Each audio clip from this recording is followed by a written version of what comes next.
I don't know how a person of faith can vote for a Democrat. I really don't. And I know we have some here today, and I don't know why they're here, because they certainly don't give us their vote. I certainly know that we're not going to be convincing them to vote for a little thing called voter ID. It polls at 97%. And even the Democrat, the people, the voters, are at 82% for voter ID, but the leaders don't want to approve it. They said they will strike, they will not allow it to happen. It's polling at over 90%. It's called voter identification. When you go to the polls, you show, yes, my name is so-and-so, and I live in the country. I'm here, I can vote. They say, that's not allowed. And no, everyone's trying to figure it out.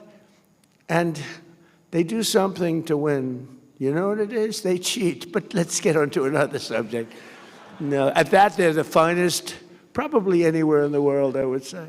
But we're trying to pass voter ID and other things having to do with your religion.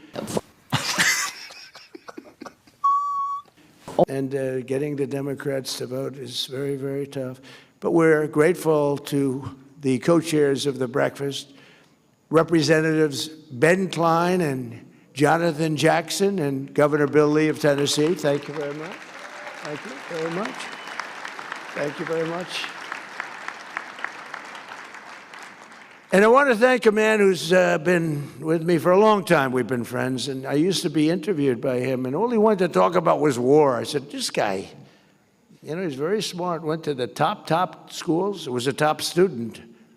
He's like me. I was a very good student, too, but nobody would think so, you know, and nobody thinks Pete was a good student. I don't know. They think of him as a tough cookie, a flamethrower, which I like, actually, in the position of Secretary of War. But he has done some job. Pete Hegseth.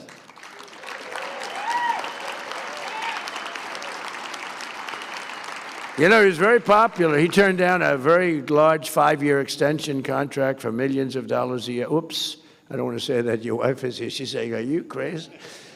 He's got the greatest wife.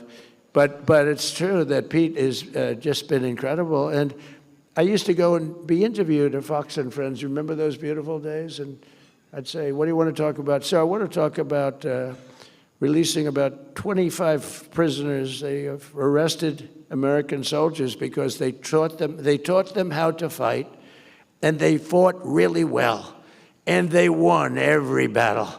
And now they put them in jail because they said they were too tough. I said, so how many are there? 22. And some of these guys were on they were fairly tough, wouldn't you say, Pete?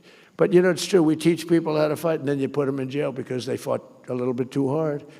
And we took care of a lot of business, but that's all. We didn't talk about the normal things that an interviewer would be talking about, right? But I saw that, and I saw his love for the military. It was obvious. He was always looking to protect soldiers.